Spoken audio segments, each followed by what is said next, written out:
And it's like, it's bright. Hey, what it do, y'all? It's your boy E2 Blue coming back at you again, man. I'm out here in my hotel room and getting ready for the skate event, the skate weekend that I'm at right now. Little skate event that we have down here out in Newport News, Virginia. But yeah, it's gonna be lit. Y'all know how I do when it comes to skating. Y'all know that's my life. Just real quick, wanted to chat about the Cowboys, of course. Um, as you guys probably heard, Takk McKinley, a former first round pick of the Atlanta Falcons in 2017, the Cowboys hosted a visit with him today. They didn't want to do a workout with him because he's still coming off of his Achilles, a ruptured Achilles. So, from when he was with the Cleveland Browns, that is. So, they know the type of talent he is. Of course, he got invited probably mainly because of Dan Quinn.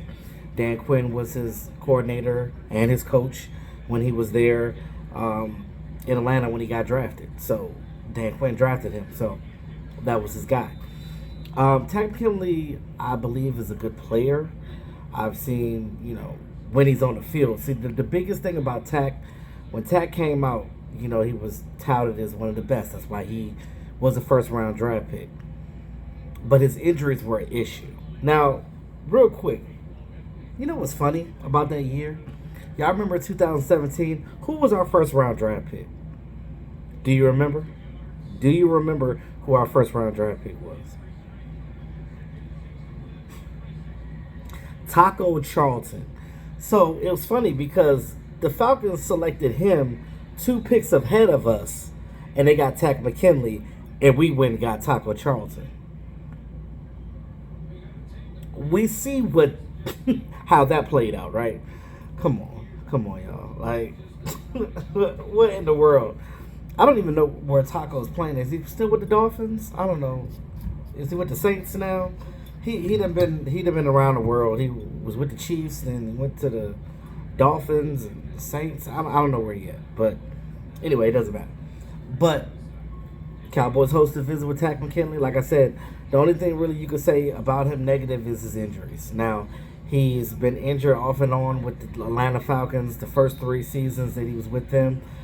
They didn't give him his 5th-year option, kind of like we did with Leighton Vander Esch, but we still brought Leighton Vander Esch back. They didn't bring Takk McKinley back, because the Browns ended up picking him up. Then he tore his Achilles. So between him and his groin and his Achilles, now let me tell you something about groin injuries because I have one right now. And you guys know that I skate leisurely, like often. So if you know how groin injuries affect you, it affects your mobility, like being able to bend and move and stretch and stuff like that. So even the way you walk, it affects you because what my groin injury. So I pulled my groin maybe like a month ago, and it's lingering like groin injuries, like soft tissue injuries are the devil. Let me tell you something. From somebody that played football and had groin injuries when I played football, I understand how annoying they are. And it's frustrating as hell. It's because your mind and your body wants to go out there and go, but then the injury is like, nah, bruh, I'm going to hold you back a little bit. So the only way to heal a groin is to, 1, strengthen that muscle, 2, stay off of it. Well, you're not going to tell a football player to not play football. Just like you're not going to tell a skater not to skate. So it's one of those things. So like with me, I just stretch. I talked to a nurse. She told me the best thing to do is to squat with a kettlebell. That way, you can strengthen it. So I've been here in the hotel room most of the day. We stepped out earlier. If you guys follow me on Instagram, you see we were my post from earlier. But for the most part, I've been here since last night. I literally been just stretching it out and stuff like that. So, And I don't care how crazy I look in here stretching because I'm by myself, so it doesn't matter. So, just stretching my legs out and stuff, and just trying to get that thing taken care of because it's crazy. Those groin injuries are horrible. Like I said, mine hurts right now, and I'm trying to bend it and stretch it now, but I'm just trying to hopefully I can skate tonight because it's gonna be lit, and I'm gonna have to be doing a lot of moving and shaking. So hopefully I could just ignore the pain. Maybe I'll take I don't know, a pain reliever or something before I go. But either way, groin injuries suck. They linger like hell, like I said, and you almost rather break a bone than have a groin injury because it lingers so much. At least with a bone, you can put it back together, wait for it to heal, and you're good to go. Groins are so unpredictable. You just don't know what to do with it. It's like one day you might feel good, the next day it's like boom. Now, me personally, I think when I skated last week, the pain actually shot down to my knee. And mind you, this is the same knee that I had surgery on when I played football. So my left knee. So the pain shot down to my knee to my foot. So I started limping and stuff, and I was like, "What is going on?" But that's just how groins are. But for Takk McKinley, it looks like Stephen Jones really likes this kid. So I don't know. Maybe the Cowboys might sign him, barring his physical, and see what happens with his former Achilles tear, and hopefully he can join the Cowboys and with this defensive line that we have.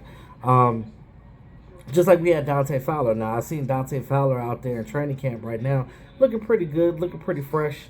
But we'll see what happens when the pads gets on and when we actually start playing against other teams, because that's the measuring stick, right? You playing against your own team is one thing, but when you're going out there going against other teams, that's when things start ramping up. But Cowboys are trying to make their little small moves or whatever that they do. I know a lot of you fans are frustrated with stuff. I get it. Trust me, I get it. But we can't always think on the negative side. Like, I understand how you feel when you say that, okay, well, the Cowboys ain't won nothing in a long time. There's a lot of teams out here that ain't won in a long time. There's teams that ain't won nothing. They don't even have a Super Bowl. So let's just be glad that we got 5. So, and I understand that's the golden years, the long days, but I'm not one of those fans to say every year, oh, we're going to the Super Bowl. I just want to see us win a championship, NFC title game. That's all I want to see. Can we get that first? And then we know that we're good enough to go forward, because we know that we've had the right players. We know we had good teams, but we just couldn't get to that promised land for whatever reason. Whether it was coaching, whether it was the Jones family getting in the way, you guys already know. You longtime Cowboy fans understand what I'm talking about. But, to the trolls out there that just speak negative on the team all the time, you guys can... If this is the thing. If you feel that strongly about this team, then just don't watch it. Let us fans that still want to sit here and watch this team every year, I get how y'all feel. But at the same time, if you're going to complain, if you're going to say all of that and just be a negative Nancy every day about everything, then just don't watch the team. Don't watch none of our YouTube channels. Don't watch none of the Cowboys content. Don't watch the games. And when the Cowboys do start winning, don't come back talking about some, yeah, because I don't want to hear that shit. All right? Anyway, y'all know how I do. Like, share, subscribe to the channel. Let me know what you guys think about Takk McKinley, and also about training camp. There's a lot of good things coming out of camp right now. TJ Vasher had a nice one-handed grab. I was seeing the highlights of that. I understand this practice and they're in shorts and stuff, but it's really good to see some of these younger wide receivers step up, because these guys are hungry and they're ready to play. I like that new pick, Turpin. Only problem is he's small. Like, he needs to 158 pounds. That boy need to get some meat on his bones. So does TJ Vasher. TJ Vasher may be 6'6", but he's skinny as hell. These guys need to bulk up a little bit just so they can, withstand getting hit by an NFL defensive player, because that hurt. Because I know when I used to play football, I used to hit people as a linebacker, and I used to hurt them bad. I mean, I've broke somebody's ribs before in the middle of a game. just by the way I hit him. So I know what it's like to hit somebody, and you can hear it. It's like, oh, did I do that? My bad. Anyway, with that being said, y'all, it's your boy E2 Blue. Like, share, subscribe to the channel. Tell your friends about the channel, because we about to ramp it up for this season, and we getting back in rotation, baby. Let's go. Peace out.